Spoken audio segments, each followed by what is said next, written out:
তো বদলোক আসছেন কওমি মাদ্রাসায়, পরীক্ষা করবেন, তদন্ত করবেন কোত্থেকে খায়, এরা এখানে কি করে, লেখাপড়া করে না আর কি। এসে ছাত্র শিক্ষক সকলকে সামনে বসে একটা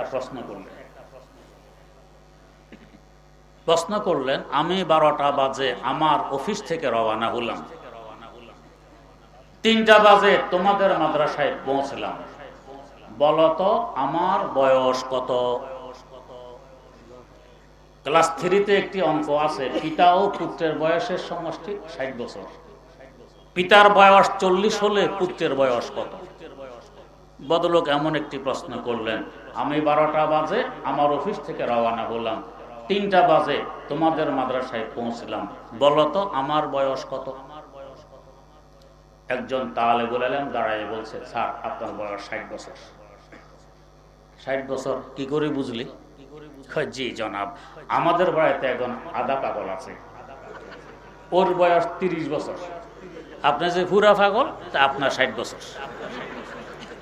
না হয় 12টা বাজে অফিস থেকে রওনা হয়ে 3টা বাজে মাদ্রাসায় পৌঁছার সাথে বয়সের কি সম্পর্ক? এতে আমি শিওর আপনি 60। এখন বুঝে আসছে এখানে কি হয়। এটা কিসের বরকত? কোরআনের বরকত। ইয়াসিন ওয়াল কোরআনিল হাকিম, হিকমতে ভরা জ্ঞানে পরিপূর্ণ কোরআনের ছোঁয়া যার গায়ে লেগেছে, কোরআন তাকে বুদ্ধিমান বানায় দিয়েছে। আবু জাহাল বুঝলো না যে আল্লাহ গোশতের টুকরার মধ্যে বাকশক্তি দিতে পারেন, এ আল্লাহ পাথরের টুকরার মধ্যে কথা বলার ক্ষমতা দিতে পারেন। তো বুঝবে কেন? ঈমান থেকে বঞ্চিত, কোরআন থেকে মাহরুম, তাই বুদ্ধি শুদ্ধি থেকে মাহরুম। দুজনের কথা চলছে, এর মধ্যে মুঠের ভিতর থেকে পাথরের টুকরাগুলো কথা বলা আরম্ভ করে দিয়েছে। গোফতে শশ পারা হাজার দরে দস্তে তোস্তে বিষ্ণু আজহার একটু তাসবিহে দুরুদ। ও আবু জাহাল, তোর মতো একজন কাফেরের মুঠের ভিতরে আমরা 6টি পাথরের টুকরা লুকিয়ে আছি। তোর ভাতিজা সত্য নবী কি অসত্য নবী সাক্ষী শুনবি কিনা? তাহলে শুনে নে, লা ইলাহা গুফত ইল্লাল্লাহ গুফত, গওহারে আহমদ রাসূলুল্লাহ সুফ। আমরা 6টি পাথরের টুকরা তোর ভিতরে লুকিয়ে আছি, সাক্ষী দিচ্ছি তোর ভাতিজা মুহাম্মদ সাল্লাল্লাহু আলাইহি ওয়াসাল্লাম আমাদের আল্লাহর পাঠানো সত্য রাসূল, একমাত্র উপাস্য আল্লাহ রাব্বুল আলামিন। সাক্ষী দিয়ে দিই। আমরা তো দেখি পাথরের টুকরা নির্জীব, জীবন নেই, রূহ নেই। যদি তাই হয়, দুজনের কথোপকথন শুনলো কি করে? আবার মানুষের ন্যায় কথা বলে সত্য সাক্ষীটি দিল কি করে? বোঝা গেছে এদেরও জীবন আছে, রূহ আছে, তবে উপলব্ধি করার ন্যায় যোগ্যতা আমাদের নাই। 3 নম্বর দৃষ্টান্ত কমবক্ত নমরুদ আল্লাহর খলিল সাইয়্যিদানা হযরত ইব্রাহিম আলা নবিয়্যিনা ওয়া আলাইহিস সালাতু ওয়াস সালামকে আগুনে ফেলে দেয়। তিনি নমরুদের আগুনে 40 দিন রইলেন, আগুন তার একটি পশম পর্যন্ত জ্বালাইল না। কেন জ্বালায় না? আগুন দেখে আমার ভিতরে কি। জ্বালানো তো দূরের কথা, তার পদধূলিতে আমি ধন্য, তার আরামের ব্যবস্থা করা আমার দায়িত্ব। এদিকে হযরত জিবরাইল আমিন আলাইহিস সালাম আল্লাহ পাকের দরবারে গিয়ে বলছেন, আল্লাহ গোটা পৃথিবীতে একমাত্র তাওহীদের পতাকা বাহী আপনার খলিল, তার সাথে কমবক্ত নমরুদের আচরণ, এটাকে সহ্য করা যায়? আল্লাহ অনুমতি দিন, আগুনগুলো তুলে নিয়ে নমরুদের মাথায় ঢেলে দিই। আমার আল্লাহ তো অন্তর্যামী, খলিলের অন্তরে কি আছে না আছে আল্লাহ তো জানেন। নমরুদ খলিলকে আগুনে ফেলে, আল্লাহ পাক অপেক্ষায় আছেন খলিল এই পরীক্ষায় পাশ করেন কি ফেল করেন। आग है औलाद इब्राहिम है नमरूद है, फिर किसी को क्या किसी का इम्तिहान मकसूद है, फिर किसी को क्या किसी का इम्तिहान मकसूद है। जिब्रील आमीन छुटे আসলেন খলিলের দুয়ারে। খলিল, গোটা পৃথিবীতে একমাত্র একত্ববাদের বিশ্বাসী আপনি, আর আপনার সাথে বদবক্ত নমরুদের এমন আচরণ থেকে সহ্য করা যায়? হুজুর একটু অনুমতি চাই, আগুনগুলো তুলে নিয়ে নমরুদের মাথায় ঢেলে দিই। এমন সুযোগ যদি আমাদের হাতে আসতো কি বলতাম? বলতাম হুজুর আর দেরি করার কি কাজ, তাড়াতাড়ি কাজ সেরে ফেলুন, জগৎবাসী বুঝবে আমি যে সুফি সম্রাট। হুজুর জিজ্ঞেস করার বা কি দরকার, আপনার কাজ আপনি করে ফেলুন, দুনিয়ার মানুষ টের পাবে আমি যে বিশ্ব অলি। আছে না আমাদের দেশে সুফি সম্রাট আর বিশ্ব অলি? বিশ্বের নিচে তো কোনো অলি নেই, সব অলি বিশ্বের উপরে। কে বড় অলি কে ছোট অলি মাপকাঠি হয়েছে এখন গরু ছাগল। বিশ্বাস হয়? গরু ছাগল যেখানে বেশি যাবে হে হলো বড় অলি, কম গেলে ছোট অলি, না গেলে তো আর কিসের অলি। এক পীরের মুরিদ আমাকে বলতেছে, হুজুর আমাদের বাবার দরবারে এবছর গরু গেছে 60,000। আমি বললাম ভাই গরুর পীরের দরবারে 60,000 গরু গেছে, আশ্চর্যের কিছু তো হইল না। হুজুর কি বললেন? আমি কি বললাম? আপনি বলেছেন গরু গেছে 60,000। আমাদের দেশে গরু ছাগলও চিনে যে ওদের ফির হেদিকে টাকে টাকে যায় না হয় মিয়া। এই জগতের সবচেয়ে বড় পীর মদিনা মুনাওয়ারা আরাম করতেছেন জিন্দা পীর হায়াতুন নবী। সবচেয়ে বড় মাজার মদিনা পাকের রওজায়ে আতহার। বিশ্বাস হয়? কেমন এই দরবারটা? আদব গাহেস্তে জেরে আসনা আজ আরশে নাজুক তার নফাস গুম করে দামি আয়াদ জুনায়েদ বায়েজিদি যা। জুনায়েদ বাগদাদি আর বায়েজিদ বুস্তামির নে যুগ শ্রেষ্ঠ ওলিরা বিশ্বাস বন্ধ করে ঢুকতেন, না জানে বেয়াদবি হয়। কেমন দরবার!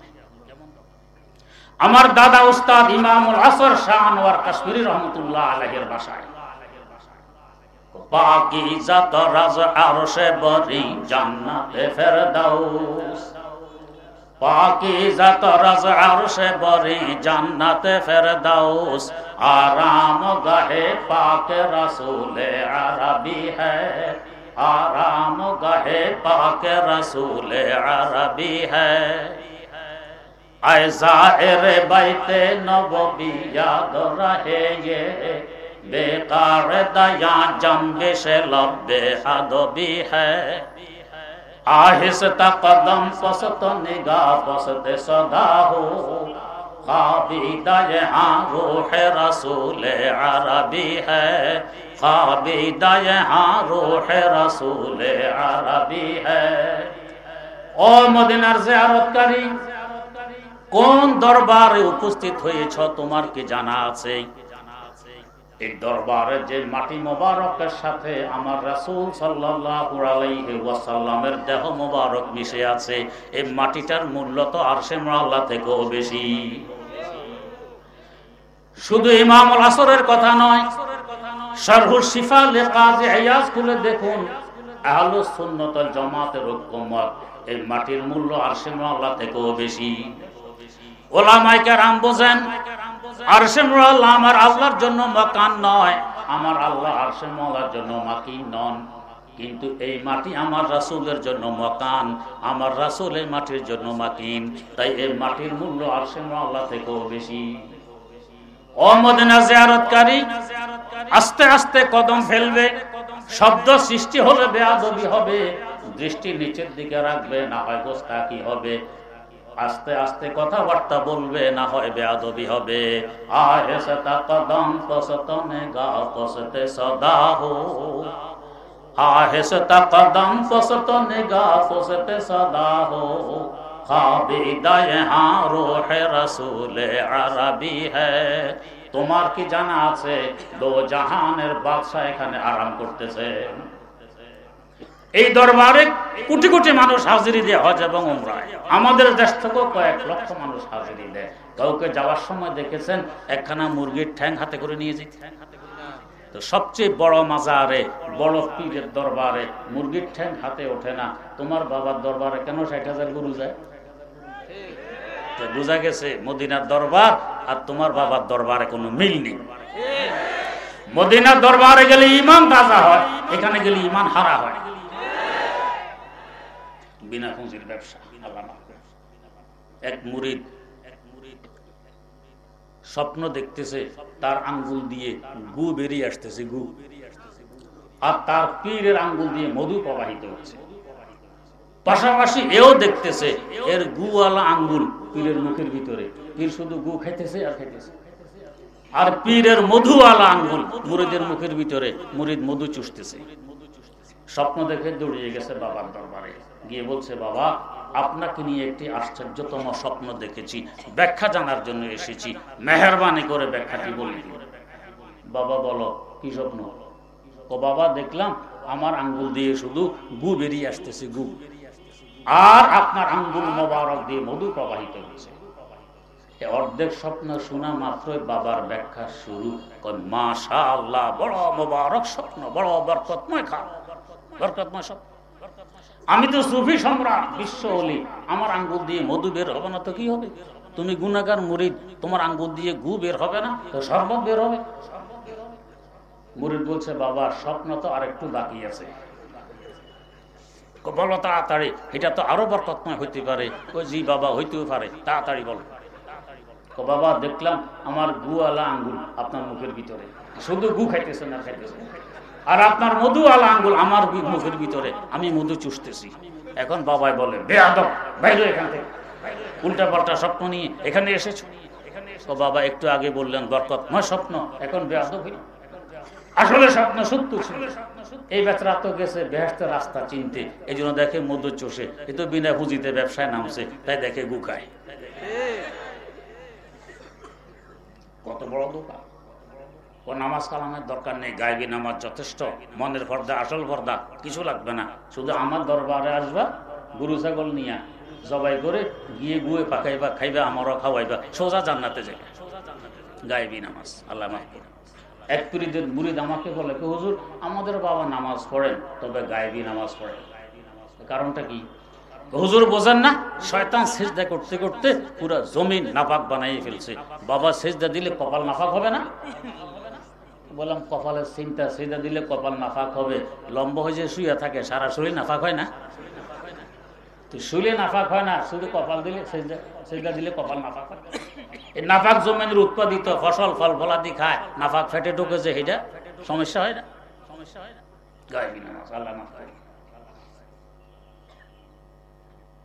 এরকম এক মুরিদ দাওয়াত করছে ফিরিরে, তো রাস্তায় এসে মুরিদের ডাকে। রাস্তা থেকে মুরিদের বাড়ি পর্যন্ত একটু ক্ষেতের আইলের উপর দিয়ে হাঁটতে হয়, দুই পাশে পানি আর কাদা। মুরিদ আসছে, গো বাবা কি, আমাকে কাঁধে করে নিয়ে যাও। কেন? এত চিকন আইল দিয়ে হাঁটতে পারবো না, কাদায় পড়ে যাবো। তো মুরিদ তো মাশাআল্লাহ সাইনপুর এলাকার এখানে অনেক মাদ্রাসা আছে, হক্কানি আলেম ওলামার পদাচারণ আছে, মুরিদ বুঝে শুনে কাঁধে করে নেয় আর বলে, বাবা সারা জীবন আপনার জবান মোবারক থেকে ওয়াজ শুনলাম, কুলসারা চুল থেকে চিকন, তলোয়ার থেকে ধারালো, আমাদের হাজার হাজার মুরিদকে আপনি কাঁধে করে পার করে বেহেশতে নিয়ে যাবেন। এখন 1 ফিট চড়া আইল দিয়ে হাঁটতে পারতেছেন না, ওই চিকন কুলসারা দিয়ে হাঁটবেন কিভাবে? ধরা পড়ছে। যাক বাড়াইতে নিয়ে বসে, বসার পরে ফির হঠাৎ বলে, দূর দূর দূর দূর। মুরিদ বলে, বাবা কি হয়েছে, কি হয়েছে? আরে বলিস না, আল্লাহর ঘর বাইতুল্লাহতে একটা কুত্তা ঢুকছে, ওটা তাড়াই দিলাম। কাশফের কি পাওয়ার দেখছেন নি? সাইনবোর্ড বসে 5000 কিলোমিটার দূরের কুকুর তাড়ায়। মুরিদ তো সাইনবোর্ড এলাকার হুঁশিয়ার। অন্যান্য মেহমানদেরকে গরম পাতুর উপরে বাজি কই মাছ দিয়ে সামনে দিছে, আর ফিরের বাজি কই মাছ দিছে বাতের নিচে। ফির মনে করছে আমার জন্য স্পেশাল একটা আসতেছে, তাই অপেক্ষায় আছে। বাজি কই মাছে গ্রান পেয়ে মুরিদেরা কি ফিরের অপেক্ষা, খাওয়া শুরু। ফির তো বসে আছে স্পেশাল কই মাছের অপেক্ষায়, কই মাছ তো আর আসে না। মুরিদকে ডেকে বলে, বেয়াদব, ফাইসু কি বেয়াদবি, সবাইকে বাজি কই মাছ দিয়ে বাদ দিলে আর আমাকে সাদা বাদ দিয়ে বসায় রাখলে। মুরিদ তো সাইনবোর্ড এলাকার, কয় হুজুর 5000 কিলোমিটার দূরে বাইতুল্লাহ শরীফের কুত্তা দেখেন, এখান থেকে তাড়ান, 1/2 ইঞ্চি বাতের নিচে বাজি কই মাছ, এটা দেখেন না কেন? গ্রানও কি নাকে লাগে না? ধরা পড়ছে। সব হলো বিনা পুঁজির ব্যবসা। তো আল্লাহর খলি সুযোগ পেয়েছেন বুজুর্গি প্রকাশ করার, তো বললেন কি জিবরাইল, যার কারণে আমাকে নমরুদের আগুনে আসতে হয়েছে, তিনি দেখেন না আমার অবস্থা কি, আপনার থেকে সাহায্য নিতে হবে কেন? तौहीद तो ये है कि खुदा हशर में कह दे, तौहीद तो ये है कि खुदा हशर में कह दे, ये बंदा दो आलम से खफा मेरे लिए है, ये बंदा दो आलम से खफा मेरे लिए है। तौहीद একমাত্র ঈমান একজনের উপর, ইয়াকিন একজনের উপর, বিশ্বাস একজনের উপর, আস্থা একজনের উপর, ভরসা একজনের উপর। বাঁচাবেন তো একজনে, মারবেন তো একজনে। গায়রুল্লাহর মুহতাজ নয়, মুকাফির কি নয়। আল্লাহ পাক আদেশ নাযিল করলেন, ইয়া নারু কুনি বারদাউ ওয়া সালামান আলা ইব্রাহিম। ও আগুন তুই ঠান্ডা হয়ে যা, তবে এত ঠান্ডা নয় যে আমার খলিলের কষ্ট হবে, আরামদায়ক ঠান্ডা। বিভিন্ন তাফসীর গ্রন্থে তো একথা আছে, নমরুদের আগুনকে আল্লাহ পাক সম্বোধন করে বলেছেন, ও আগুন তুই ঠান্ডা হয়ে যা। এটাই সঠিক তাফসীর। কিন্তু শায়খ আকবর ইবনুল আরবী রাহমাতুল্লাহ আলাইহি ব্যতিক্রম ধর্মী একজন আল্লাহর ওলি, তার একটি ব্যতিক্রম ধর্মী তাফসীর গ্রন্থ আছে। দারুল উলুম করাচির লাইব্রেরিতে আমি এই কিতাবটি পড়েছি। তিনি আয়াতের তাফসীরে লেখেন, নমরুদের আগুনকে কেন বলতে হবে ও আগুন তুই ঠান্ডা হয়ে যা? আগুনের চক্ষু নেই, দেখে না তার ভিতরে কে? বলতে হবে কেন? তাহলে কোন আগুনকে আল্লাহ পাক বললেন ও আগুন তুই ঠান্ডা হয়ে যা?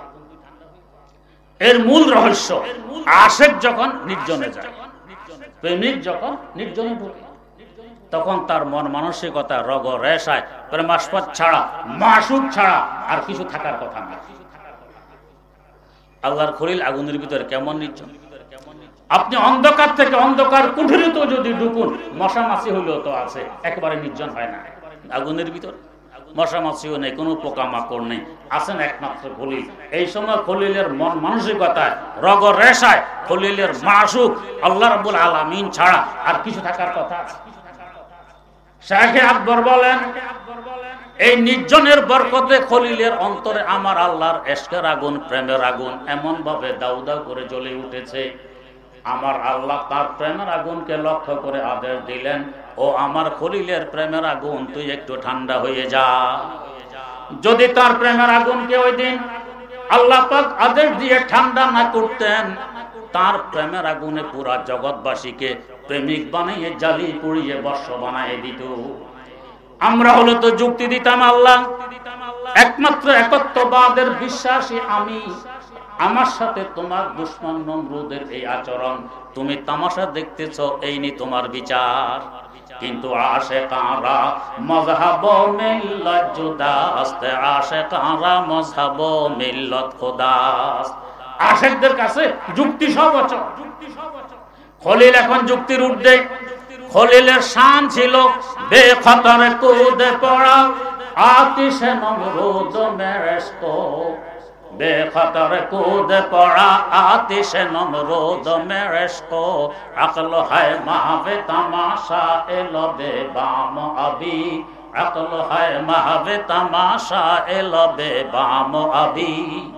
पुख्ता होती है अगर मुसलहतन देश हो अक्लो, इश्क हो मुसलहतन देश अगर खाम अभी। এখানে সকল যুক্তি আছে। যাই হোক, তো বলার উদ্দেশ্য ছিল আগুনেরও জীবন আছে, রূহ আছে, সেও দেখে আমার ভিতরে কে। যেভাবে প্রত্যেকটি মাখলুকের জীবন আছে, রূহ আছে, এভাবে গোটা কায়নাত আর সৃষ্টি জগতেরও জীবন আছে, রূহ আছে। সৃষ্টি জগতের রূহ কি? আমার আল্লাহ বলেন, ওয়া কাযালিকা আওহাইনা ইলাইকা রূহাম মিন আমরিনা। ও নবী, ওহীর মাধ্যমে আমি আপনার কাছে রূহ পাঠিয়ে দিয়েছি। আমরা দেখি ওহীর মাধ্যমে পাঠিয়েছেন কোরআনে কারীম, ওহীর মাধ্যমে পাঠিয়েছেন হাদিস শরীফ। আল্লাহ পাক বলেন পাঠিয়েছি রূহ। দারুল উলুম দেওবন্দের 59 বছরের মহাপরিচালক হাকিমুল ইসলাম আল্লামা কারি তৈয়ব সাহেব রহমতুল্লাহ আলাইহি এই আয়াতের তাফসিরে বলেন, এখানে রূহ মানে কোরআনে কারীম, রূহ মানে কোরআনের ইলম, রূহ মানে কোরআনের বিদ্যা। রূহ যতদিন দেহে থাকে, দেহ ততদিন সতেজ থাকে। রূহ দেহ ত্যাগ করলে দেহ পচে, ফুলে, ফাটে, দুর্গন্ধ ছড়িয়ে পড়ে, পরিবেশ নষ্ট হয়, আবহাওয়া দূষিত হয়। এক সময় দেহ তার দৈহিক অস্তিত্ব ধরে রাখতে পারে না, অস্তিত্ব হারিয়ে যায়। এই কোরআন যতদিন জগতে থাকবে, জগৎ সতেজ থাকবে। কোরআন জগৎ থেকে বিদায় নিবে, জগৎ ফুলবে, পচবে, দাঙ্গা হাঙ্গামা, মারামারি, হানাহানি, অশান্তির আগুন চতুর্দিকে দাউদা করে জ্বলবে, পছন্দ হবে। এরপর কিয়ামত কায়েম হবে, জগৎ তার দৈহিক অস্তিত্ব ধরে রাখতে পারবে না। জগতের রূহ। দেহের দাম বেশি না রুহের দাম বেশি? তার মানে পুরা জগৎ থেকে কোরআনের মূল্য কোটি কোটি গুণ বেশি। এই কোরআনটা জগতে ধরে রেখেছে কারা? আলেম সমাজ, মাদ্রাসার মাধ্যমে। চিন্তা করে এদের দাম কত। কেউ আছে রুহের সেবক, কেউ আছে দেহের সেবক। দেহের সেবক যেমন কৃষক চাষাবাদ করে, শস্য উৎপাদন করে, দেহের খোরাকের ব্যবস্থা হয়। দেহের সেবক ইঞ্জিনিয়ার, বিল্ডিং বানায়, দেহ আরামে ঘুমায়, আরাম পায়। দেহের সেবক ডাক্তার, চিকিৎসা করে, দেহ রোগ থেকে মুক্তি লাভ করে। এদের যদি নিয়ত ভালো থাকে অনেক সওয়াব পায়। রুহের সেবক আলেম সমাজ আল্লাহর কালাম পড়ে পড়ায়, শিখে শিখায়, সরাসরি রুহের সেবা করে। দেহের তুলনায় রুহের মূল্য যে পরিমাণ বেশি, দেহের সেবকের তুলনায় রুহের সেবকের মূল্য ওই পরিমাণ বেশি। এই জন্যই তো রাসূল আকরাম সাল্লাল্লাহু আলাইহি ওয়াসাল্লাম বলেছেন, খায়রুকুম মান তাআল্লামাল কুরআনা ওয়া আল্লামা। তোমাদের মধ্যে সবচেয়ে উত্তম ওই ব্যক্তি, সবচেয়ে মূল্যবান ওই লোকটি যে আল্লাহর কালাম শিখে এবং শিখায়। কেন? সে রুহের সেবা করে। কেউ হয়তো মনে মনে নিরাশ হবেন যে হুজুর, তো আমরা কোরআন শিখতে পারলাম না, শেখানোর প্রশ্ন আসে না, আমরা বঞ্চিত হয়ে গেলাম। না, ইসলাম একটি প্রশস্ত দিন, এখানে সংকীর্ণতা নেই। আমি প্রত্যক্ষভাবে কোরআনের সেবক হতে পারলাম না আলেম না হওয়ার কারণে। আমি যদি আলেমের সহযোগী হই, মাদ্রাসার সহযোগী হই, তালেবে ইলমের সহযোগী হই, তো পরোক্ষভাবে হলো আমি কোরআনের সেবক হিসাবে আমার নামটা লিস্টিভুক্ত করাইতে পারি। কেউ প্রত্যক্ষ সেবক, কেউ পরোক্ষ সেবক। আল্লাহ রাব্বুল আলামিন এই মাদ্রাসাগুলোর মূল্য বুঝে আমাদেরকে প্রত্যক্ষভাবে কোরআনের সেবক হওয়ার তৌফিক দান করুন। তা যদি ভাগ্যে না জোটে, অন্তত পরোক্ষভাবে হলেও কোরআনের সেবকদের লিস্টিভুক্ত হওয়ার তৌফিক দেন। সুবহানাল্লাহি ওয়া বিহামদিহি, সুবহানাকাল্লাহুম্মা ওয়া বিহামদিক, আশহাদু আল্লা ইলাহা ইল্লা আনতা, আস্তাগফিরুকা ওয়া আতুবু ইলাইক।